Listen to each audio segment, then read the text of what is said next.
Buenos días, hoy estamos aquí en la ciudad de Panamá, para conversar con el doctor Tiburcio Rodríguez Batista. Encantado, El encanto es mío. encantado de estar nuevamente con usted. Hoy conversaremos un poquito sobre el papel de Panamá en el mundo, diría yo. Wow. Un poquito sobre aquella lucha que se dio hace ya medio siglo atrás en Panamá, alrededor de la lucha por el Canal de Panamá, conversar un poquito sobre nuestra América Latina y un poquito de lo que pasa en el mundo. Bonjour, monsieur. Nous trouvons ici à Panama.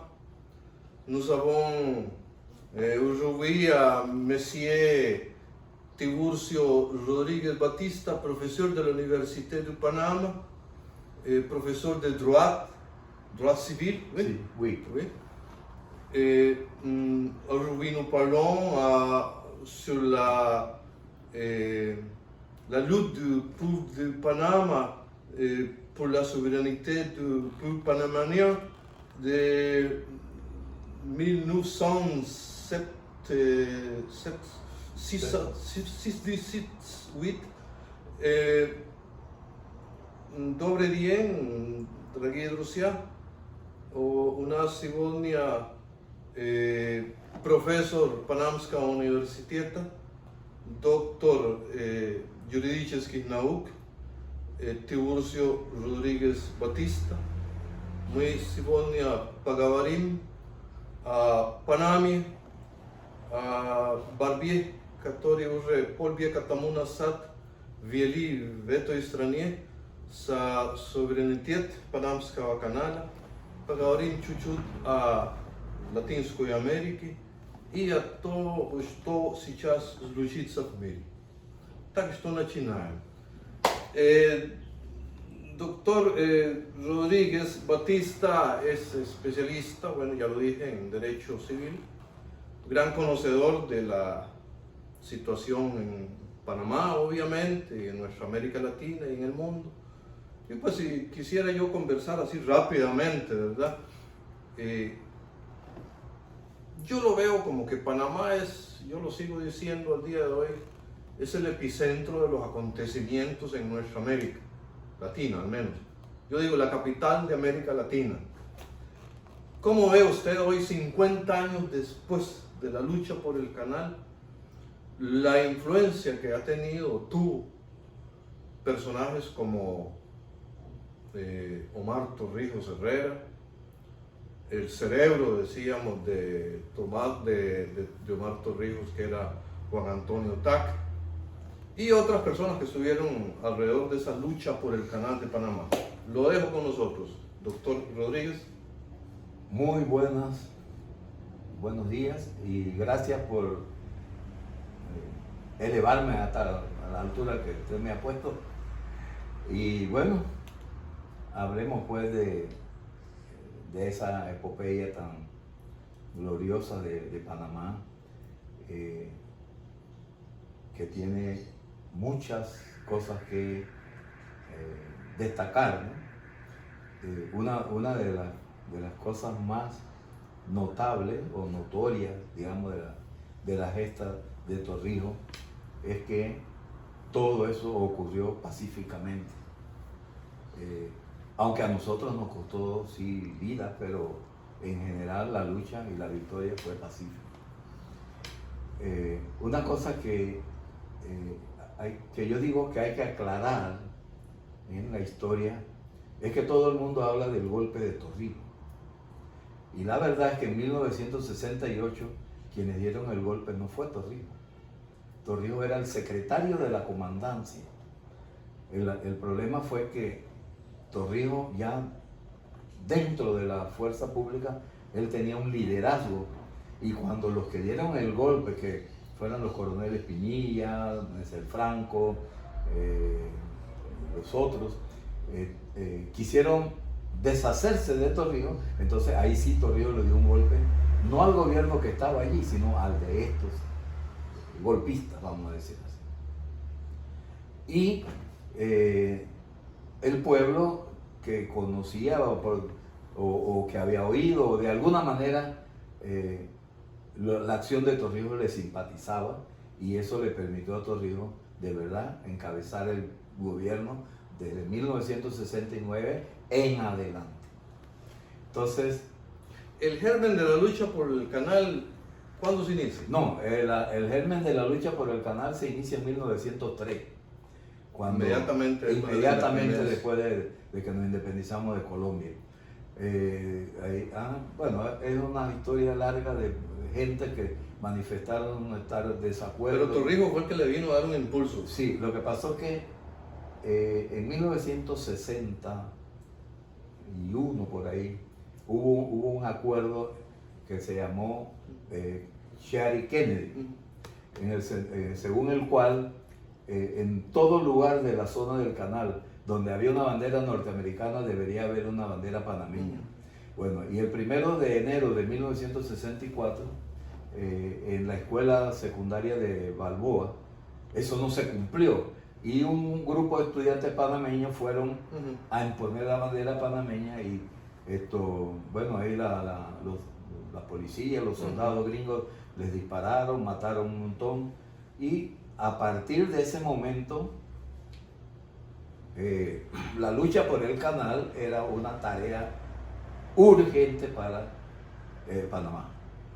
Y cuando se da el golpe en el 69 o 68, y después Torrijos llegan en el 69, esa fue su bandera,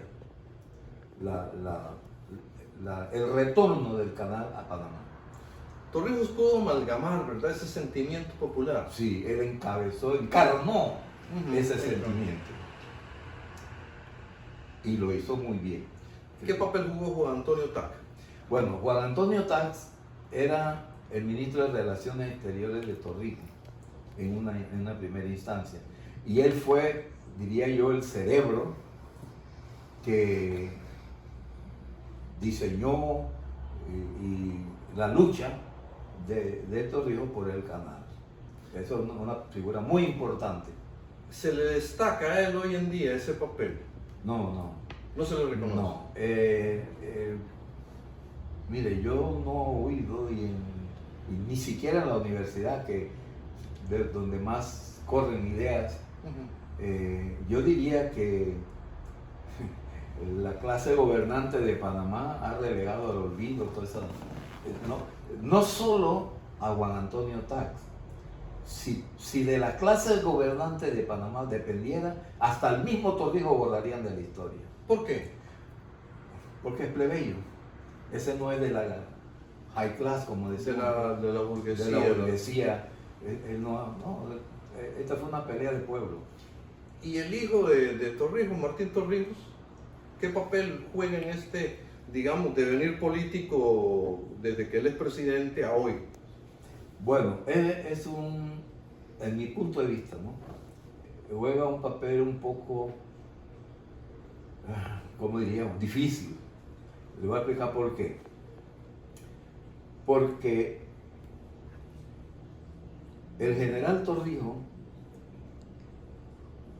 desarrolló su lucha por la recuperación del canal y vamos a decir así, por el desarrollo de Panamá desde el punto de vista de una concepción de la escuela económica que se llamaba el estructuralismo, que luchaba por que cada país desarrollara su propia industria, su propia economía, etcétera, etcétera.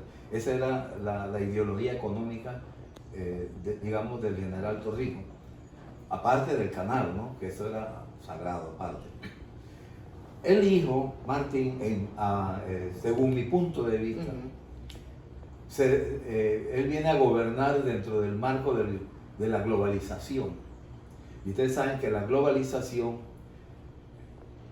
es fábrica de miseria. Es fábrica de riqueza para los ricos, pero para los pobres es fábrica de miseria. Pero el gobierno de Martín,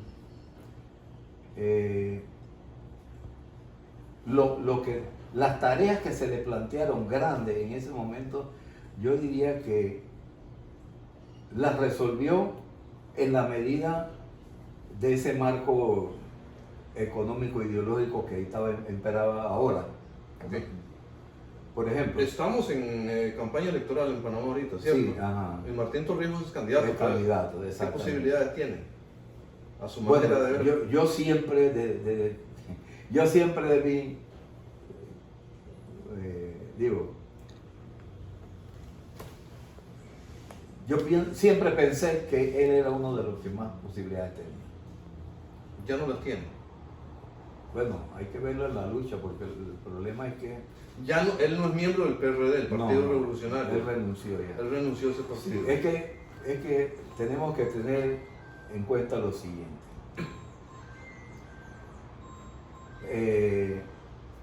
La gente de la época de Torrijos son bien conscientes que el PRD de hoy no es torrijista, No es de la época. no es de la época de Torrijos. Eso es cualquier cosa menos torrijista. Entonces, por eso es que usted ve que hay mucha gente, por ejemplo, si usted conversa con la gente del pueblo, y digo, bueno, yo soy torrijista, pero yo no voy a votar por PRD ahora. O yo soy torrijista, pero yo no voy a votar por... Esa es la música que usted va a oír en el pueblo. Ahora, si van a votar por Martín, no sé, pero lo que sí sé es que por PRD lo veo mal. Ok. Hoy estamos viendo que hay problemas con el canal de Panamá. La sequía ha trastocado, ¿verdad? Bueno, mire, nuevamente aterrizamos. Es un problema no solamente de Panamá, mundial. Sí, pero hay una cosa, mire. Según mi opinión es que vamos a decir así, los nortes que trazó Torrijos fueron cambiados y hay resabios buenos, hay resabios, pero la inmensa mayoría, la verdad de las cosas es que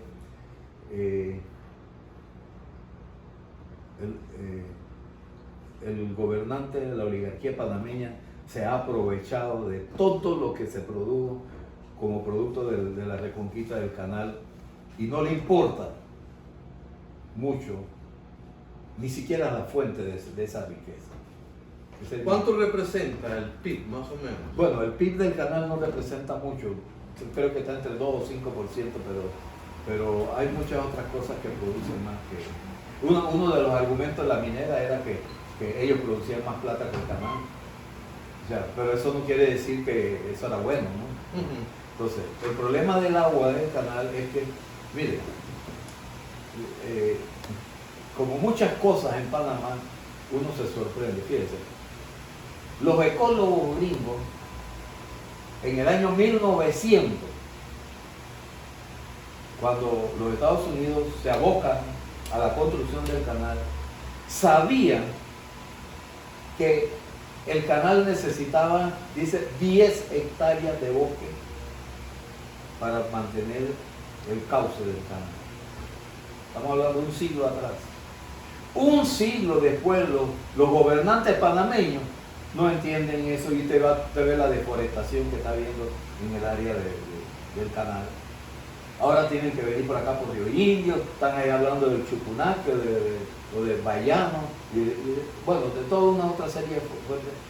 Cuando los norteamericanos le dicen, bueno, es que esta área es intocable porque esa área es la que va a mantener el agua. Entonces, ¿cómo se explica que los ecólogos gringos un siglo atrás ya decían, oye, eso es intocable, y un siglo después los gobernantes panameños no saben eso? Bueno, entonces ese es el problema.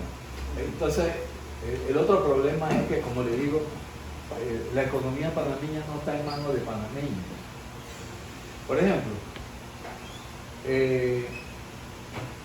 uno piensa, por ejemplo, que el actual administrador del canal, que no es tampoco de la clase oligárquica, es panameño, pero está, ¿cómo diría yo?, plegado, vamos a decir así.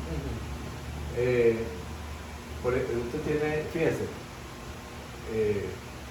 uno de los hombres que más vamos a decir, que más apoyó al general Torrijos, que se llamaba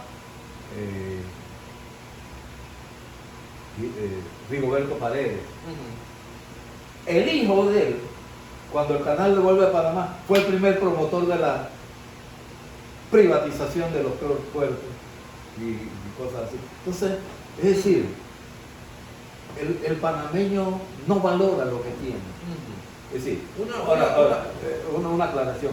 Cuando digo el panameño, me refiero a todo aquel que está allá en el círculo del poder. En el círculo del poder. El pueblo panameño sí lo valora y por eso es que usted vio claro, las manifestaciones claro, contra las mineras. Claro. ¿Qué? Panamá se convirtió desde hace relativamente poco tiempo por acá, yo digo, en la capital de América Latina, en el ámbito económico, no solamente alrededor del canal, sino también es un centro Sí. de transporte, no solamente de la región, sino mundial. Sí. Entonces tiene un hub aéreo, Sí. el transporte marítimo, transporte terrestre. Sí. O Bueno, sea, es un centro de transporte multimodal, que sí, se llama. sí, y no solamente eso. ¿Quién también. dirige eso? Bueno, algunos panameños y asesorados muchos por extranjeros. muchos extranjeros. Y no solo eso, por aquí pasan los cables De de internet y de todas esas cosas. el centro financiero. El centro por ejemplo. financiero, sí. El centro Hay- financiero trabaja. Y todo eso fueron obras de Torrijos.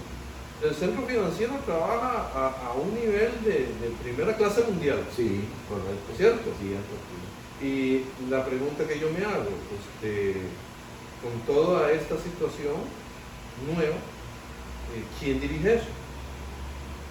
Bueno, eso se supone que todos son obras panameñas. Si te vas a la estructura legal, todas son empresas Yo me panameñas. pregunto eso porque la idiosincrasia panameña es muy parecida a toda la idiosincrasia latinoamericana, ¿verdad? Sí, es que Entonces, para dirigir un centro financiero se necesita mucha rigurosidad, puntualidad, excelencia, disciplina, etcétera. Bueno. Cosa que los latinos, yo creo, con todo el respeto que se merecen los panameños, yo soy latinoamericano y todo, pero que no estamos acostumbrados a un régimen disciplinario, ¿verdad? Como es un centro financiero. todo eso es verdad. Pero, bueno, hay otra cosa, es que el latino y entre ellos el panameño, cuando tienen que hacer algo, lo hacen. Si se propone hacer algo, lo hacen. Y esto fue el caso del general Torrijos. O sea, después podemos ser muy pachangueros, muy paranderos y muy todo, pero Usted es torrijista. yo soy torrijista, Usted es torrijista. 100%. Ok. Pero no soy perredista, que es diferente. Ok. ¿Verdad? Eso es diferente. Pasemos a América Latina. Han habido muchos cambios Sí. en América Latina. Hay un líder latinoamericano que más que latinoamericano es un líder mundial. Luis Ignacio Lula da Silva. Sí. Es un líder mundial. Pero ahí por el otro lado tenemos a Javier Milei, que es la contraparte, ¿verdad? El club de América Latina. ¿Cómo ve la situación nuestra en América Latina? Miren, en el momento que actuó el general Torrijos, yo no sé si usted se recuerda que era muy popular hablar de la escuela económica estructuralista. Sí, claro. Bueno, esa escuela, como usted sabe, propugnaba porque todos los países latinoamericanos desarrollaran su propia industria, su propia economía, su riqueza. Bueno, contra eso fue que fue la globalización. Entonces, usted tiene casos como, por ejemplo, vamos a decir, Ecuador, que tuvo un presidente y no que era ni comunista ni nada de esa cosa como quieren hacer ver. Rafael Correa. Sí.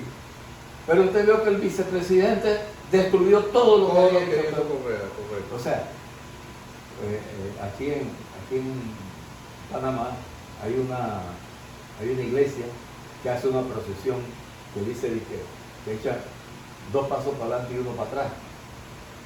Bueno, eso es lo que pasó en Ecuador.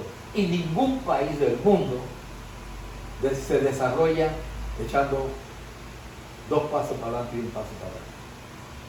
Entonces, es decir, puede ser que hay cosas, digamos, puede ser que este gobierno tiene cosas que a mí no me gustan, pero aquello que hizo bien hay que seguir, seguirlo. Políticas de Estado. Exacto. Bueno, y otra cosa que es muy característica de Latinoamérica, que digo yo, que hay muy poca política de Estado. Casi no la hay. Son muy pocos los países que tienen política de Estado. Exacto. México, Brasil, y paré de contar. Exacto. Quizás Chile, pero Quizás Uruguay. Bueno, Uruguay. sí, exacto. Uruguay. Son contados. Son contados los países que tienen política de Estado. Y la política de Estado la podemos ver cuando lo bueno del anterior gobierno se continúa, ¿verdad? Exactamente. Y está en función del país, no de un grupo político, Claro. etcétera, etcétera. Ahora, yo pienso que Latinoamérica, al igual que África también, pienso yo, son regiones que se parecen a un río que usted represa. Ellos están allí represados, sí, pero el día que rompen la represa, arrasan con muchas cosas. Y eso es lo que está pasando, por ejemplo, en El Salvador. ¿Verdad? Claro. El peor país del mundo por peligrosidad, ahora resulta que es un paraíso. Sí. ¿No? Entonces, en ese sentido hay muchas buenas esperanzas para América Latina. ¿Y el mundo don Tiburcio, cómo ve usted la situación del mundo después de, digamos, no hablemos, hablemos de un poco más para acá, desde la época, bueno, de las Torres Gemelas, Estados Unidos buscando un barbudo allá en las cavernas de Afganistán, guindaron allá en Bagdad a Saddam Hussein, en lugar de, digamos, poner orden, todo fue más convulso. Hoy vemos la situación en el mundo, la guerra Ucrania-Rusia, los Houthis en Yemen, los talibanes vuelven al poder en Afganistán, etcétera, etcétera. Bueno, mire, yo opino que ningún país del mundo fue tan bendecido de Dios para llevar paz a este mundo o bendiciones a este mundo como los Estados Unidos. Pero ningún país del mundo falló tan catastróficamente como los Estados Unidos. ¿Por qué? Bueno, el por qué, eso sí es difícil determinarlo, pero mire, yo siempre, no sé por qué se me viene a la mente aquella famosa palabra que le apareció al rey de Babilonia que decía Mene, Mene, Tekel y Ufarsin. Y cuando trajeron al profeta que lo interpretó, dice, pesado ha sido en balanza y ha sido hallado falto. Tu reino ha sido dividido y ha sido repartido entre tus enemigos. Y algo parecido creo yo que le está pasando a los Estados Unidos. Mire, usted tiene en mente a China. Sí, mire, usted vio que el presidente Trump, cuando él llega, nunca se había declarado una guerra comercial así tan global, pues, como él se la declaró a China. Y usted vio que los chinos tranquilos. Sin hacer un solo disparo. Sí, y esa es la pregunta que yo me hago. ¿Cuántos disparos tuvo que hacer China para convertirse en la primera potencia mundial? Que yo sepa, ninguno. Y es más, China ha dado muchos pasos para llegar a acuerdo con los Estados Unidos. Claro, los Estados Unidos no pueden funcionar ahorita sin China. Bueno, esas son las cosas. O sea, es que mire. Y de la guerra ruso-ucrania, para ir terminando. Bueno, esa guerra la perdió Ucrania desde 1914. Correcto. Lo único que ha hecho Ucrania es confirmar la derrota 10 años después. Miren, en el mundo hay muchas cosas sorprendentes hoy día. Y una de las cosas que a mí más me sorprende en cuanto a la guerra ruso-ucraniana, oiga, señores, ustedes son ucranianos, ustedes han sido parte de Rusia. Es más, Ucrania fue fundada por los rusos, por los emperadores rusos. Hay por ahí todas las ciudades, Kharkov, Odessa, la que usted quiera, ha sido fundada por decretos zaristas. Bueno, pero no vamos tan lejos, vamos en la época soviética. O sea, ustedes eran parte de Rusia, de la Unión Soviética. ¿Qué pasó entonces? ¿Qué sucedió? Bueno, ahí gran parte del problema, bueno, es que hay una cosa que nosotros, yo por lo menos no la sabía hasta ahora con la guerra de Ucrania, y es que Europa, con los Estados Unidos y básicamente Europa, tienen un odio hacia Rusia inexplicable para mí. ¿Por qué ese odio contra Rusia? No se sabe. Pero lo sorprendente no es que, porque hay muchos pueblos que te puede ver odio entre pueblos, ¿no? Eso se ve. Pero que usted tome medidas suicidas, como las ha tomado Europa, eso yo no lo entiendo. Por ejemplo, según Europa, Rusia se iba a desmoronar y se iba a hundir, todo eso con las sanciones. Y la que se ha hundido es Europa. ¿Disparo en el pie? Un disparo, yo creo que no solo en el pie, en el mismo corazón. ¿Qué le ve usted, cómo visualiza usted el fin de esta guerra? Rendición de Ucrania, no hay otra. ¿Y solamente rendición? Sí. Es que Ya están 2 años de guerra. Sí, 2 años. Pero es que el problema es una cosa, el problema, bueno, tal como yo lo veo, y pienso que hay otras personas que lo ven que, vamos a decir, estarán mejor informados que yo, pero es que, miren, hasta la guerra de Ucrania, bueno, y no es que antes no ocurrían, pero uno no las veía así como generalmente cuando usted ve una guerra, usted ve 2 lados combatiendo y usted dice, bueno, uno tiene que ganar y el otro pierde. Pero es que Rusia no ha desarrollado una guerra para ganar. Eso no es lo que persigue Rusia. Y no es porque no lo diga, ellos lo dijeron con absoluta claridad.